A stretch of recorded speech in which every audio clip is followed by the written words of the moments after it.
Ara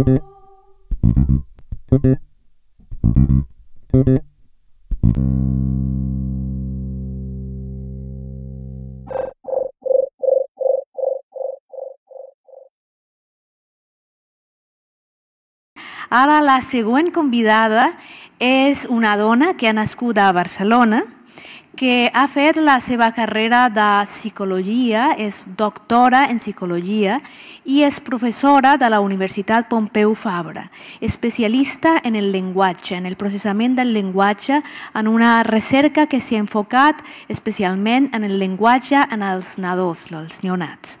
Benvinguda, doctora Núria Sebastià.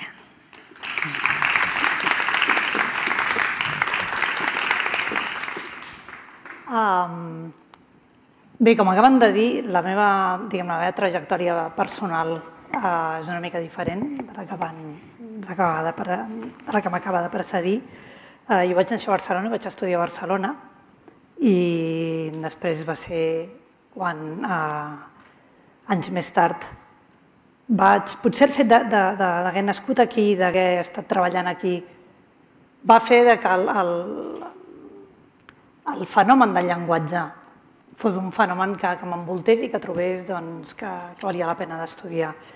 I, de fet, quan un acaba sortint se'n dona compte que la situació que tenim aquí, de tenir més d'una llengua, que les dues s'intercanvien, és una situació excepcional, perquè normalment els grups humans acostumen a tenir, almenys des d'un punt de vista oficial, una única llengua que hi sigui present. A mi el que em preocupa justament és el problema oposat. De fet, es diu que la psicologia té el problema que es diu l'enginyeria reversa. Jo tinc una màquina que funciona, però desconec l'algoritme de la màquina. Jo tinc una màquina que és capaç d'entendre el llenguatge, que és capaç de veure les cadires, però el que jo intento és averiguar quin és l'algoritme que hi ha darrere, és a dir, com funciona el cervell, que és el que permet justament aprendre i utilitzar el llenguatge. De les diferents coses que hi ha per investigar el llenguatge, la que potser sobta més és aquesta de que com és que un ésser humà, en un període de temps tan breu com són 12-18 mesos de vida, durant les quals es passa la major part del temps dormint i plorant, a més, és capaç d'aprendre el llenguatge. A l'acabar el primer any de vida, i de fet a l'acabar el segon any de vida, els bebès tenen un vocabulari bastant considerable i entenen moltíssimes de les coses que se'ls diuen. I seria raonable pensar que si no entenen més no és pas tant perquè no entenguin el llenguatge, sinó perquè el cervell que hi ha a sota no té la capacitat per entendre, per mantenir la informació, que és la memòria a curt termini i tota una altra sèrie de mecanismes. Quan naixem, no naixem com si fóssim una taula rasa. De fet, tenim un sistema auditiu, tenim uns sistemes perceptius que són molt específics i que permeten que nosaltres percebem el món ja d'una manera en concret. I una de les maneres en concret que el nostre sistema auditiu i el nostre cervell fa és que els bebès al néixer són capaços de percebre pràcticament tots els sons que existeixen a les diferents llengües del món. Per exemple, els adults que parlen el japonès tenen molts problemes per notar que cara i cala són dues paraules que són diferents. Però quan ells tenien 4 mesos no tenien absolutament cap problema en donar-se en compte que aquestes dues paraules sonen de manera diferent, encara que no les han sentit mai perquè els seus pares no les poden pronunciar, és a dir, que és una cosa, diguem-ne, que la màquina la porta. El que va passant durant el primer any de vida és que, pel que fa referència als sons de la llengua, els bebès es van especialitzant en els que seran rellevants i al final del primer any de vida pràcticament ja han establert quin és el repertori de sons que formen part del seu llenguatge i aquells que no formen part del seu llenguatge, doncs, pràcticament ja no els perceben molt malament. També cap al 6è mes de vida els bebès ja es coneixen algunes paraules, són capaços de reconèixer, de fet, bastantes. Millor si les diu una persona que ja coneixen, però d'una manera bastant independent de qui les diu, i això ens fa pensar que el coneixement que tenen no és senzillament que han identificat patrons, no és un reconeixement de patrons, sinó que hi ha una estructura més complexa i més abstracta al darrere. Durant tot aquest període de temps no només aprenen els sons, no només aprenen les paraules, sinó que també són capaços de fer moltes altres coses, com és, per exemple, aprendre quina és la correspondència entre els moviments dels llavis i els sons que sonen. Tot això passa en aquest període de temps tan breu, i això és una cosa que fascina, pensar que un bebè és capaç de fer això. Doncs bé, si un bebè és capaç de fer-ho i és tan fascinant, com és el cas d'un bebè que està exposat a les dues llengües. La majoria de les persones que aprenen dues llengües al mateix temps, des del naixement, aprenen aquestes dues llengües, diríem, el que es diu en anglès els milestones, les fites més importants ocorreixen al mateix temps que en una persona que només n'aprèn una. Això vol dir que els bebès bilingües, encara que estan exposats a un sistema que és molt més complex, perquè tenen dues llengües, els seus algoritmes i el seu cervell, que està preparat per aprendre el llenguatge, serà capaç d'adaptar-se i fer coses que seran una mica diferents de les que són les que fan els bebès monolingües per acabar en el mateix lloc, és a dir, per acabar aprenent el que és el llenguatge. Nosaltres aquí a Barcelona el que hem fet és posar en marxa, ja fa uns anys, amb la doctora Laura Bosch de la Universitat de Barcelona, tot un programa de recerca en el qual, i d'una manera pionera, vam ser el primer laboratori en el món que ho vam fer, en el qual vam mostrar justament totes aquestes adaptacions específiques que tenen els bebès durant aquests primers 2 anys de vida. I aquest és una mica el que hem estat dedicant en els últims anys. Moltes gràcies, Núria. Moltes gràcies, i ara m'agradaria saber una mica de moltes coses que tu fas, però com has arribat a prendre la decisió de la psicologia, com ha sigut la carrera, l'estudi, i com has arribat al lloc on ets ara? Aquesta és una pregunta molt complicada. És una pregunta complicada perquè vaig començar fent arquitectura. A mi el que m'agradava era la física. Però els meus pares em van dir, i on vas fent física, per l'amor de Déu? La meva mare volia que fos enginyer. I llavors, per compromís familiar, vaig començar a fer arquitectura, però llavors vaig tenir una espècie de crisi. I jo suposo que per fastidiar la meva família, perquè que havia més inútil que fer psicologia, vaig triar fer psicologia.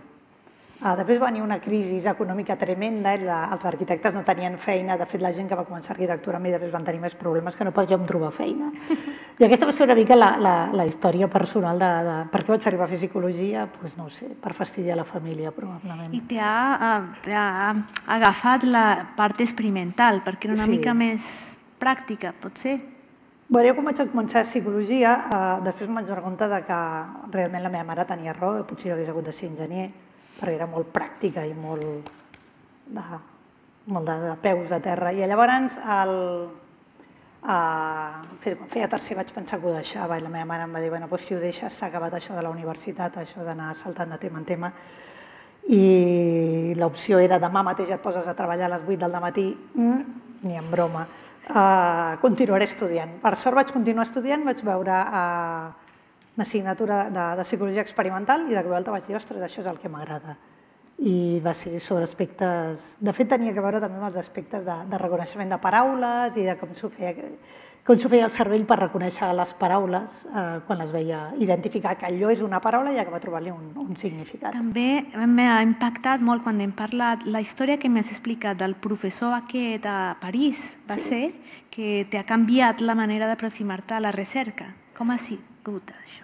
A veure, jo com he dit vaig estudiar aquí a Barcelona i l'entorn no és que fos científicament el millor, estem parlant dels primers anys que ja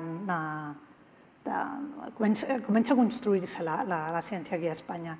Jo havia fet la meva tesi, més o menys, bé, no sé. Però a mi ni se m'havia passat pel cap que tenia que publicar. I llavors vaig tenir una sort immensa, que va ser un professor, Jacques Meller, del CNRS. De fet, vaig tenir una gran sort perquè van haver-hi 2 directors de 2 laboratoris importants, una a París i una a Max Planck, a Holanda, que em van convidar a anar a fer una estada allà. Suposo que van veure alguna cosa que jo no veia. I I quan vaig arribar al laboratori em va preguntar què publiques? Dic, jo publica? I diu, sí, quins plans tens? Jo passar-m'ho bé, perquè a mi això de la recerca em lliberteix. I llavors em va dir el següent, a tu qui et paga? I vaig dir, a mi? L'Estat. No sé, jo treballo, soc un treballador públic, em paga l'Estat. Diu, i a tu per què et penses que et paga l'Estat? I jo vaig pensar, ostres, per què em paga l'Estat? No sé, bueno, doncs, perquè faig recerca. Diu, diu, però esperen alguna cosa, els hi tens que tornar la informació. I de cop vaig estar pensant, és veritat, no és perquè jo m'ho passi bé, és perquè els hi tinc que tornar, i la manera que jo tinc de tornar la informació és publicant, fent això que estic fent avui, de retornar la informació a la societat. Hi ha una obligació moral dels investigadors que no és només publicar... El fet de publicar. Exactament, és perquè hi ha un moment en el qual l'Estat decideix que té una sèrie de diners i que em pagarà el meu salari. Em pagarà el meu salari i em donarà diners perquè pugui desenvolupar la meva recerca. I això potser és a expenses... És un privilegi. És un privilegi, però a més pot ser que sigui a expenses que algú tingui que esperar-se 3 mesos a que l'operin. Perquè és una decisió de l'Estat, que poso aquests diners aquí. Clar, quan tu veus així ja la realitat, te n'adones de que el que fas... De que tens que retornar, de que aquesta investigació jo tinc que fer de la millor manera possible perquè realment és una responsabilitat enorme de que l'Estat ha decidit que inverteix en què jo pugui fer aquesta recerca. La tinc que fer de la millor manera possible i, és més, tinc que fer-la pública perquè soc un treballador públic. També per transformar la societat. I per transformar la societat. I com penses que el que has descobert dels nadons i el que estàs fent ha transformat la societat nostra, com en les actituds de les mares o de les escoles o en l'ensenyament, com? Bé, en primer lloc, quan nosaltres ens vam posar a investigar aquests temes, la creença que hi havia era que els nens que estaven creixent amb 2 llengües tenien problemes per aprendre les 2 llengües i que de fet era molt millor... Un desavantatge. Que era un desavantatge i que de fet era molt millor que primer s'aprengués una llengua i després se n'aprengués una altra. Una de les raons per les quals es pensava que els nens que creixen en un entorn bilingüe tenen problemes és perquè quan comencen a parlar barregen les 2 llengües.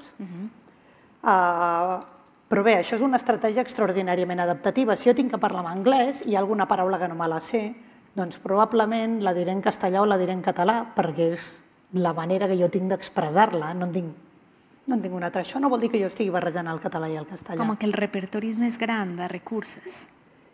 El que fas és que construeixes unes estratègies que siguin adaptatives i que siguin una mica diferents. A mi quan em pregunten si ser bilingüe és millor o pitjor, sempre dic no sé, ser diferent. És una altra cosa, és com ser home o dona, és millor o pitjor, no sé. Potser socialment et dona eines per integrar-te, per trobar treball, però...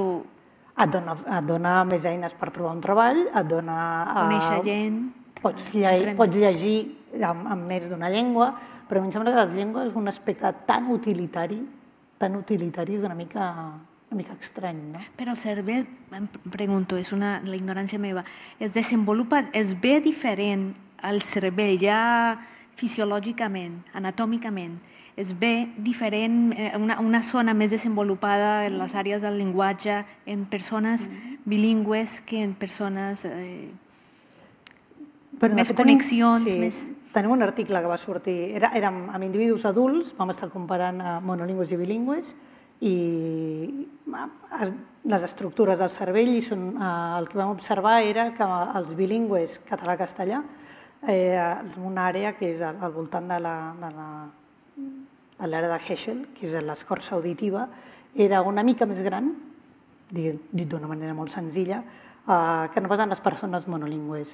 L'explicació que nosaltres vam trobar en aquest fet era que la persona bilingüe té un doble repertori de sons i que té tota una quantitat de còmputs sofisticats que té que fer sobre la informació auditiva i això fa que hi hagi un desenvolupament una mica més gran d'aquesta part auditiva. El que no podem saber amb les dades d'aquell estudi és si això passa per als bilingües que vam estudiar eren gent que coneixien la segona llengua no de bebès, però sí quan eren petits, i que no sabem exactament quan va ser l'origen de tenir aquestes àrees de percepció auditiva més desenvolupades en els bilingües que en els monolingües. I haveu fet recerca amb nadons o gent en llengües que estan més distants, perquè per nosaltres potser el català i el castellà estan molt propers, però el català i el xinès o el català i el grec, llengües que estiguin més... Hi ha diferències? Sorprenentment no. La majoria dels estudis... Som una comunitat molt petita de laboratoris que treballem amb això, però les dades que hi ha és que la majoria dels fenòmens que nosaltres trobem aquí en bilingües que estan aprenent català i castellà, que són dues llengües properes, es repliquen, per exemple, a Vancouver, en bebès que estan aprenent l'anglès i el xinès, que són llengües molt diferents. No estic dient que no n'hi hagin, el que estic dient és que no les hem vistes. Que el que hem pogut estudiar mostra el mateix. I tinc ara moltíssimas preguntas de la gent per tu. Ya, es verdad que los niños, la pregunta es en castellano, la digo en castellano. ¿Es verdad que los niños bilingües se demoran más en empezar a hablar que los que crecen en un contexto en el que se habla un solo idioma? No. La respuesta es no. La respuesta es no. ¿Por qué? Hay una gran variabilidad en el inicio del lenguaje. Hay niños que empiezan a hablar muy temprano y otros que las primeras palabras van a decir a los 3 o 4 años. Y la dispersión es exactamente la misma en los monolingües que los bilingües. Otra pregunta en los minutos que nos quedan. Dice, ¿por qué la habilidad para aprender un idioma se pierde con el paso del tiempo? Ya está asumiendo eso la persona que escribe. ¿Los niños tienen más facilidad para aprender un idioma que los adultos? Sí. Los niños tienen más facilidad. El por qué exactamente, bueno, es extraordinariamente complicado explicarlo desde el punto de vista más de la base biológica, pero digamos, a ver cómo lo explico rápido. Imaginémonos, lo que hacemos son caminos. A medida que yo estoy utilizando el lenguaje, a medida de que yo, no solamente el lenguaje, sino cualquier cosa, lo que estoy haciendo es que en mi cerebro voy construyendo caminos. Y voy construyendo cada vez, estos caminos cada vez son más rápidos, más potentes, más fuertes. Es como paso de un camino de cabras a una autopista. ¿Vale? Cada vez voy más rápido y soy más eficaz. Sin embargo, si ahora hay cualquier problema en el camino, cuando tengo que aprender una cosa que es nueva, que antes no estaba, tengo que desmontar aquellos puentes, tengo que hacer toda una serie de cosas que no es que sea imposible, pero que hace que sea todo mucho más complicado. Al principio estaba todo por hacer. Hay muchas conexiones entre muchas cosas. Con el tiempo vamos a ir ejercitando y practicando y esas conexiones cada vez van a ser mejores, más rápidas, más mielinizadas, más términos técnicos, pero un poco esta es la idea. Entonces el niño cuando aprende de cero, como si dijéramos, no de cero, porque es capaz de percibir algunos sonidos, ya tiene una serie de habilidades de base, pero sí que le resulta más fácil. Quiero tener esperanza. Sí, pero no es imposible. No, lo que he dicho es que no es imposible. Es más fácil, pero no es imposible. Bueno, pues terminamos la entrevista con esa nota positiva. Muchas gracias, Nuria. Gracias.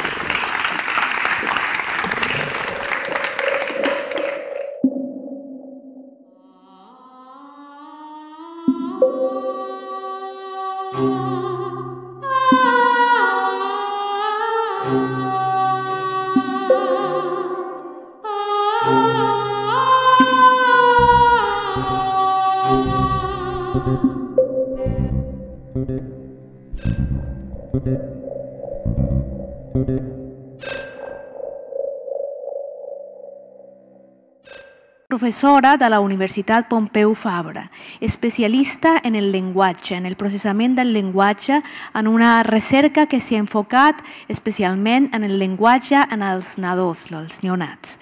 Benvinguda, doctora Núria Sebastià.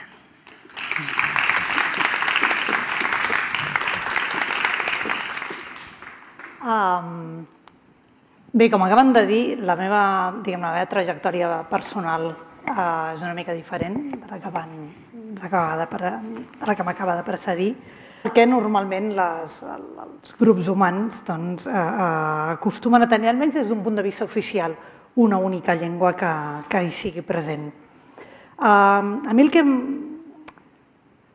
el que em preocupa justament és el problema oposat. De fet, es diu que la psicologia té el problema que es diu de l'enginyeria reversa. Jo tinc una màquina que funciona, però desconec l'algoritme de la màquina. Jo tinc una màquina que és capaç d'entendre el llenguatge, que és capaç de veure les cadires, però el que jo intento és averiguar quin és l'algoritme que hi ha darrere, és a dir, com funciona el cervell, que és el que permet justament aprendre i utilitzar el llenguatge. De les diferents coses que hi ha per investigar el llenguatge, la que potser sobta més és aquesta de que com és que un ésser humà, en un període de temps tan breu com són 12-18 mesos de vida, durant les quals es passa la major part del temps dormint i plorant, a més, és capaç d'aprendre el llenguatge. A l'acabar el primer any de vida, i de fet a l'acabar el segon any de vida, els bebès tenen un vocabulari bastant considerable. Jo vaig néixer a Barcelona, vaig estudiar a Barcelona, i després va ser quan, anys més tard, potser el fet d'haver nascut aquí, d'haver estat treballant aquí, va fer que el fenomen del llenguatge fos un fenomen que m'envoltés i que trobés que valia la pena d'estudiar. I, de fet, quan un acaba sortint se'n dona compte que la situació que tenim aquí, de tenir més d'una llengua, que les dues s'intercanvien, és una situació excepcional.